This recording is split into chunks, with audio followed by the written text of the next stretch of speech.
Here's a number that shouldn't be possible: $909.5 million. That's what Kodak was forced to pay Polaroid in 1991, at the time the single largest patent infringement payout in American history. Polaroid didn't just invent instant film, it sued the biggest name in photography and won.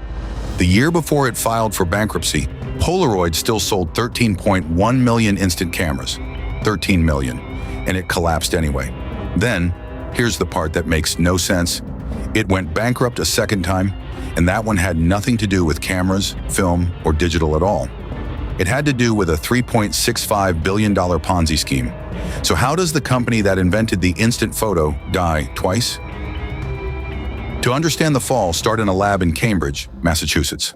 In 1937, a Harvard dropout named Edwin Land and his old physics instructor, George Wheelwright III, incorporated a company called Polaroid. Land was obsessive, the kind of inventor who'd run thousands of experiments just to get one color right. The legend goes that Land's young daughter asked why she couldn't see a photo the moment he took it. That question became a mission. On November 26, 1948, the Polaroid Land camera Model 95 went on sale. Point, shoot, and a finished photograph slid out into your hand. Nobody had ever seen anything like it. The breakthroughs kept coming. In 1963, after roughly 5,000 chemical tests, Polaroid launched Polycolor, instant color film. Then in 1972 came the SX70, a folding camera that spat out a dry photo, which developed right before your eyes. No peeling, no mess. It was pure magic, and Land was on the cover of everything. So why does a company this brilliant end up in bankruptcy court? Here's the crack most people never notice. Land was in love with invention itself, sometimes more than with profit. Between 1977 and 79, Polaroid poured a fortune into Polavision, an instant home movie system. It sold only about 60,000 units before being scrapped. 60,000. Videotape was already coming, and Polaroid bet on chemistry anyway. By 1980, Land stepped down as chairman, and by 82, he'd cut every tie to the company he built. The visionary was gone, and when a company is built around one genius, the day he leaves, so does the compass. But there was still that lawsuit. Back in 1976, Kodak had launched its own instant cameras. Polaroid sued almost immediately, claiming patent infringement and demanding $12 billion. The trial dragged on for years. In 1985, a federal court ruled Kodak had willfully infringed 7 of Polaroid's patents.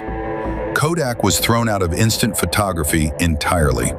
And in 1991, it paid Polaroid $909.5 million. Polaroid won completely.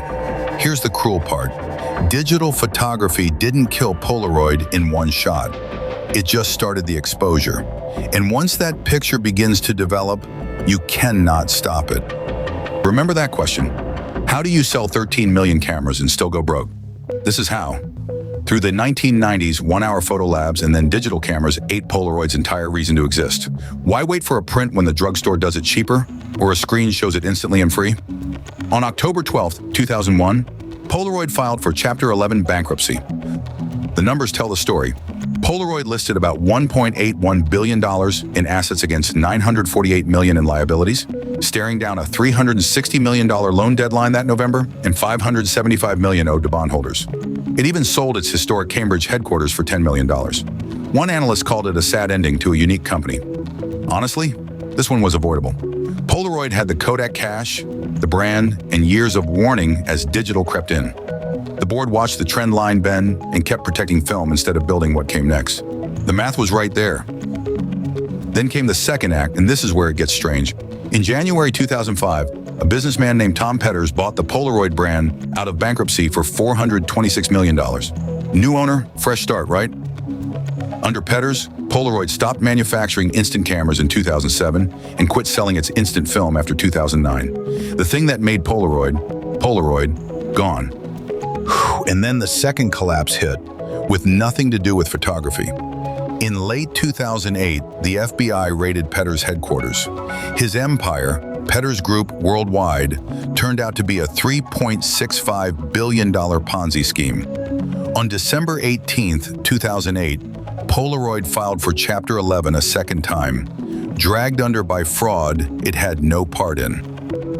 In April 2010, Tom Petters was sentenced to 50 years in prison. The judge called it a massive fraud. Polaroid's name, its patents, and its photography archive were auctioned off to Patriarch Partners. So the company that invented the instant photo was killed once by a future it refused to see, and a second time by a con man it never should have trusted. But the picture never fully faded. Fans bought the last factory, revived the film, and the brand still